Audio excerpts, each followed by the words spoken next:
Now time for Fantasy Football Today for CBS Local Sports. I'm Jamey Eisenberg. That's Dave Richard. That's Heath Cummings. You have a lot of fantasy drafts happening this weekend. We're going to give you some average draft position risers and fallers that you may want to target or avoid. Let's start with one of the biggest risers, Heath Cummings. Duke Johnson goes from the Browns to the Texans. Lamar Miller is out with the torn ACL. How good can Duke Johnson be? The arrow definitely pointing up. I'm not sure that he's risen high enough yet. Seen him in the 4th round of a few drafts. It's going to be really interesting over the next week to see who the Texans bring in to share work, but I do see Johnson as a top 20 running back in PPR, more of a number 3 or flex in non-PPR.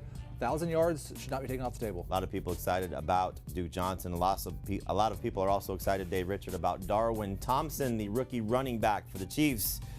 How good can he be if Damian Williams stays healthy? If he stays healthy, then you're going to see him as a backup and a change of pace guy. But you're not drafting him for that. You're waiting for Damian Williams to get hurt or to stink. And I remember the good old days when we were drafting Darwin Thompson in round 11, round 12. He's now a round 8 pick. Tons of upside if he is the guy that eventually replaces Damian Williams in that amazing Kansas City offense. I love the idea of drafting Darwin Thompson as early as round 8, but you see here his average draft position at 109 basically overall. One of my favorite wide receivers is back, Josh Gordon. Hopefully he will stay on the field for 16 games and his ADP significantly on the rise from where it was at the start of the preseason, but Gordon's going to be a significant part of this Patriots offense.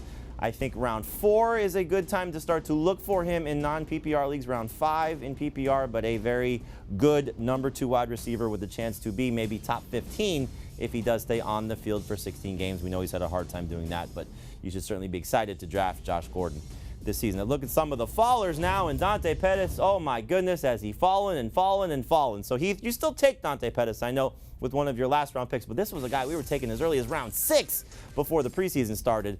You still have faith? The fall makes sense, and I wouldn't take him in round 6 anymore. But you remember those old commercials, I've fallen and I can't get up? DANTE PETTIS can still get up. There's plenty of room for him in this San Francisco offense. They've been trying to motivate him.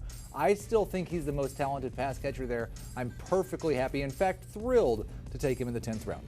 Going to be interesting to see who the best 49ers wide receiver is between Pettis and Marquise Goodwin and Deebo Samuel and Jalen Hurd, and a lot of people still hoping it's DANTE PETTIS. I would like to see that as well. The Colts are falling. Eric Ebron, Marlon Mack, T.Y. Hilton all seeing a decline in ADP. Why? Because of Andrew Luck. I still think you could take Mack in the 4th round and be comfortable with him as a number 2 running back. T.Y. Hilton, though, falling a little bit further than that. I think round 5 is a safe spot for him. And then you look at Eric Ebron. I don't want to draft Eric Ebron, but you still can if you want to. He could still be a serviceable back-end number 1 tight end. 14 total touchdowns last year. We'll see if that rapport is there between him and Jacoby Brissett, but understandably so, the Colts on the decline because of Andrew Luck's absence. Dave, you see Tariq Cohen falling. We know David Montgomery getting a lot of hype. Cohen was very good last year on 170 total touches, but will he get that same workload? No, I don't think he will. I think he's going to average around 10 touches per game, and maybe half of them are going to be catches, and that might be nice in PPR. But he's no longer that fantasy darling that you take in round 5 or round 6. I would look at him in round 7 in PPR and maybe even round 8 in non-PPR. David Montgomery is for real. He's going to get over 250 touches, score a bunch of touchdowns in this awesome Chicago Bears offense. Yep, Tariq Cohen shared touches with Jordan Howard last year, a little bit different because not just David Montgomery, but also potentially Mike Davis. So easy to see why Tariq Cohen falling a little bit. So some guys on the rise, Duke Johnson, Darwin Thompson, Josh Gordon, some guys on the decline, DANTE PETTIS, the entire Colts offense, and Tariq Cohen. For Heath Cummings, for Dave Richard, I'm Jamey Eisenberg. This has been Fantasy Football Today for CBS Local Sports.